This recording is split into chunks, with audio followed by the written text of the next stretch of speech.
ঢাকার সদরঘাট নাম শুনছেন? এই সদরঘাটের একজন শীর্ষ সন্ত্রাসী ছিলেন ৮০ দশকে তৎকালীন সময়ে। এই লোকটার নাম ছিল আব্দুল মান্নান। এই লোকটার নাম কি? উনার ব্যবসা ছিল নারীর ব্যবসা আর মদের ব্যবসা। কিসের ব্যবসা? মদের ব্যবসা, দুইটা। এখন যারা নারীর ব্যবসা আর মদের ব্যবসা করে, এটা কি ভালো কথা? কয় এই সদরঘাটের ছোট্ট একটা মুদিখানার স্টল ছিল, ওনার নাম হলো কালু, আমাদের জাকের ভাই। সুবহানাল্লাহ। এই কালু ভাই মান্নান ভাইকে প্রতিনিয়ত দাওয়াত দিতেন, ভাই একদিন চলেন না আটটুসি দরবারে, আমার হুজুরের দরবারে যাই। মান্নান এমন ধমক দিত, কালু ভাই দ্বিতীয় কোনো কথা কর সুযোগ পাইতে না। কারণ যারা ওই সমস্ত ব্যবসা করে ওগো আন্ডা বান্ডা, ওগো কথা শুনলে ধমক খেলে কি ওই কালুর মতো বেটা আছে নাকি? এই বেটা থাম, ফোনকের কি পীরের নাম তুই আমার কাছে বসে একেবারে দেবো রাই ফেল দিয়ে কথা কর নাকি?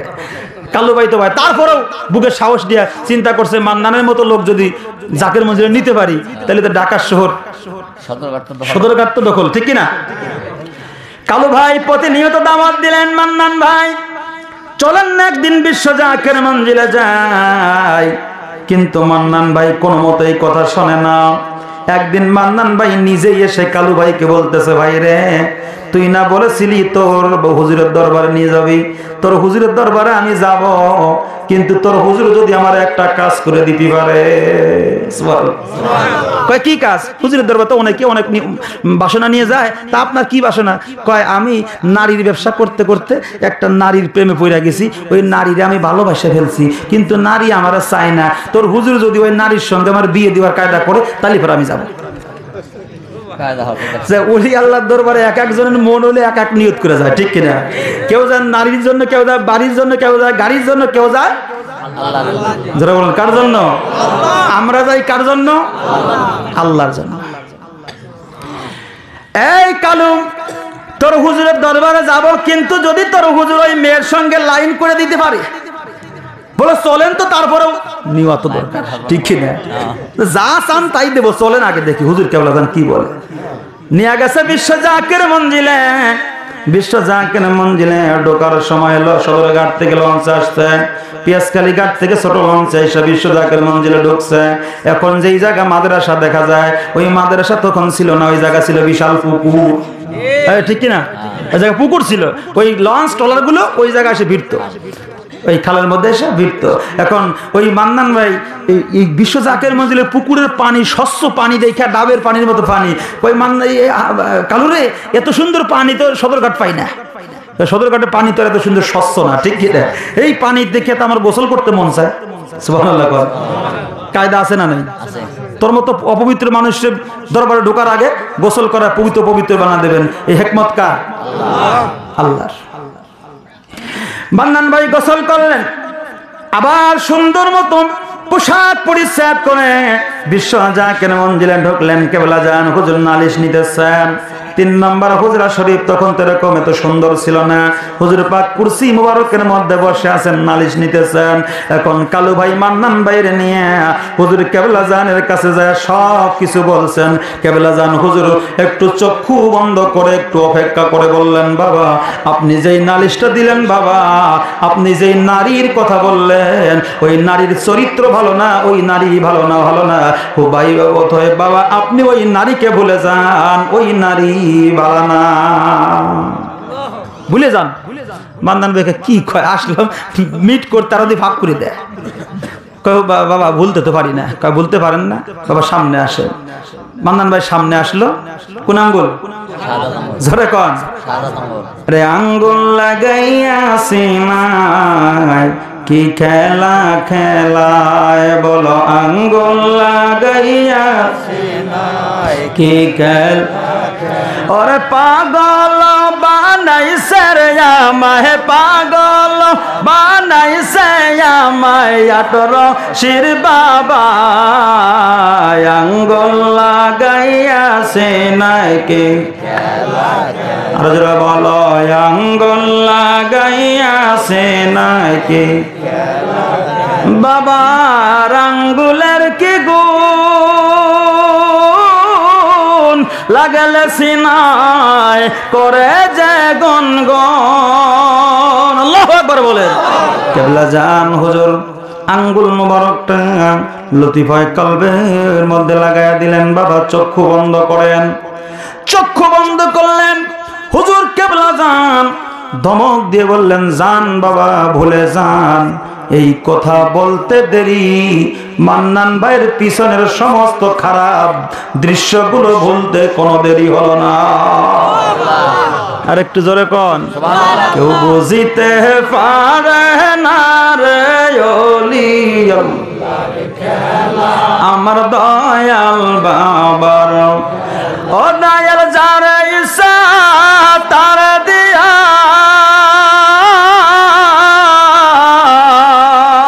আল্লাহু আকবার।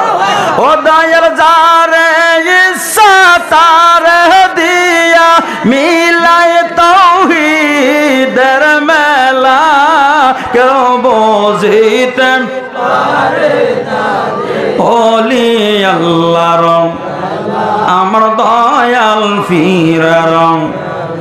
আমার প্রাণের ভাইরাম, আব্দুল মান্নান ভাইয়ের কলবের মধ্যে শাহাদাত আঙ্গুল মোবারক দিয়ে বললেন, বাবা জান ভুলে যান। মান্নান ভাই সব কিছু ভুলে গেলেন। কেবলা জান হুজুর তাওয়াজ্জুহ তাহাদির বদলতে মান্নান ভাইয়ের কলবকে জাগ্রত করে দিয়ে মান্নান ভাইকে আল্লাহর ওলি বানিয়ে দিলেন। ওই সদরঘাটে সর্বপ্রথম যেই মাহফিল হয় আজিমুশান ইসলামী জলসা, সর্বপ্রথম ঢাকার জমিনে যিনি দিয়েছিলেন তিনি ছিলেন আব্দুল মান্নান। আর একটু জোরে কোন, কেবলা জান হুজুর শাহাদাত আঙ্গুল মোবারক দিলেন। সব কিছু ভুলে গেলেন, তওবা করলেন, আল্লাহ পাক ক্ষমা করে দিলেন। এজন্য আবার প্রাণের ভাইয়েরা আল্লাহ বলেন, ইন্নাল্লাহা ইউহিব্বুত তাওয়াবিনা ওয়া ইউহিব্বুল মুতাতাহহিরিন। তওবাকারীরা, তওবাকারীকে আল্লাহ পাক ভালোবাসেন। আর যে তওবা করেন আল্লাহ পাক বলেন তাকে আমি আল্লাহ পাক পুত পবিত্র করে দেই। ওই হিব্বুল মুতাতাহহিরিন, তার কলবকে আমি আল্লাহ পাক পবিত্র করে দিয়ে ক্ষমা করে দেই। তাহলে আমরা তওবা করতে পারবো কিনা? যদিও ভাঙ্গিয়া থাকি তওবা শতবার, তবুও রেখেছি বলে তওবার দ্বার। পাপী তাপী যত শতরা করিব তাদের ক্ষমা, এই আদেশ আমারই। যারা বলেন সুবহানাল্লাহ। তাহলে গুনাহ যাদের আছে আমরা তওবা করব ইনশাআল্লাহ। গুনাহ নাই কার কার হাত উঁচু করেন? সবারই আছে। তাহলে সবাই তওবা করতে পারবো তো? যারা বলেন ইনশাআল্লাহ। মান্নান ভাই বাড়ি চলে গেলেন, কিন্তু রে বাবা সব কিছু ভুলে গেছেন, কিন্তু একটা বিষয় শুধু মনের মধ্যে লাড়া দেয়। কি সেই বিষয়? মান্নান ভাই তিনি প্রতিনিয়ত মদ পান করতেন, নেশা করতেন। এই মদের নেশাটা তার ভিতর থেকে যায় না। মদের নেশা কোনো মতেই যায় না। যারা নেশা করে এদের নেশাটা সহজে যায় না, কিন্তু আস্তে আস্তে করে নেশাটা ছেড়ে দিলে এটাকে ছাড়িয়ে দেওয়া সম্ভব। কথা বলেন ঠিক কিনা? এই কষ্ট আছে আপনাদের? আমার প্রাণের ভাইয়েরা সংক্ষেপ বাবা শুনেন, আব্দুল মান্নান ভাইয়ের মদের নেশা ছাড়ে না, কারণ নেশা যারা করে তাদের নেশা সহজে যায় না। এখন কালু বাইরে যায় বলে, বাইরে আমি তো মদের নেশায় আমার ধরছে ছাড়তে পারি না, হুজুরের কাছে যাই চলো, হুজুর কেবলা জান অনুমতি দেয় কিনা, যদি মদ খাওয়ার হুকুম দেয় তাইলে খাবো। মদ খাওয়ার হুকুম দিলে খাবো। বিশ্বজাকের মঞ্জিলে আসছে, হুজুর সব তো ছেড়ে দিলাম, কিন্তু মদের নেশা তো আমার যায় না, মদ কি খাবো? সুবহানাল্লাহ। হুজুরের কাছে হুকুম নেয়, আচ্ছা হুজুর কি কবি যে খাও? তারপরে হুজুর কয় ঠিক আছে খাইও। সুবহানাল্লাহ। শরীয়তের মৌলবী কবেন শেরেক বন্ধ পীর, মদ খাওয়ার হুকুম দিছে, এবার কেমন পীর? পীর হলে কোনদিন মদ খাইতে হুকুম দেয়? মদ খাওয়া হারাম, এটা জানো না? কিন্তু হুজুর পাক বললেন বাবা খাইয়েন, তবে বাবা শর্ত। সুবহানাল্লাহ। বাবা মদ খাইয়েন, কিন্তু শর্ত হলো কোনদিন আপনার পীরের সামনে আপনি মদ খাবেন না। আল্লাহু আকবার। মান্নান ভাই খুশি হয়ে গেল। বিশ্বজাকের মঞ্জিল থেকে তিনি বিদায় নিয়ে গেলেন। ওই ঢাকার সদরঘাটে যায়া যখন তেনাকে আবার মদের নিশায় তাকে গ্লাস করে নিচ্ছে রে, মান্নান ভাই মদের বোতলটা লইয়া একটা গ্লাস লইয়া রুমের মধ্যে যায়া যেই মাত্র মদ পান করতে যাবে রে, ওই বোতলটা খুইলা যখন ওই গ্লাসের মধ্যে মদের বোতল ঢালতে যায়, ওই মদের গ্লাসটা যখন মুখের মধ্যে নিয়ে চুমুক দিতে যায় রে, ওই মদের গ্লাসের মধ্যে আটশি পীরের ছবি দেখা যায়। গাউসেল আজম ফরিদ পরে গাউসেল পরে আউলিয়ার সরদার তোমাকে দিয়াছেন আল্লাহ আর বাবায় রহমতের উরস বছরে একবার যাকেরা সে লাখ লাখ দেখতে পবিত্র দরবার শরীফে আসেন দরবার শরীফে আসেন হুজুর কেবলা জান তোমাকে দিয়াছেন আল্লাহ রহমতের ভান্ডার বাবায় রহমতের ভান্ডার। ও যখন বিদায় দেন হুজুর ওঠে কারবালারে সুর জাকের কান্দিয়া কল রে বিদায় দিয়া দয়াল বাবা বিদায় দিয়া দয়াল বাবা কান্দন যারে যাওয়ার বেঁচে থাকলে আগামীতে আসিও আর বলো বেঁচে থাকলে আগামীতে আসিও।